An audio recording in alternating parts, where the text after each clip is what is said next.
You ask Tiger to solve. This deals with linear equations with one unknown. The final result is b equals 3. Let's solve it step by step. Group all constants on the right side of the equation. Add 4 to both sides. Simplify the arithmetic.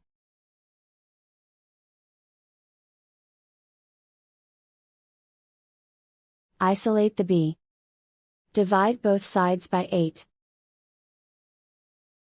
Simplify the fraction. Find the greatest common factor of the numerator and denominator. Factor out and cancel the greatest common factor. And so the final result is b equals 3.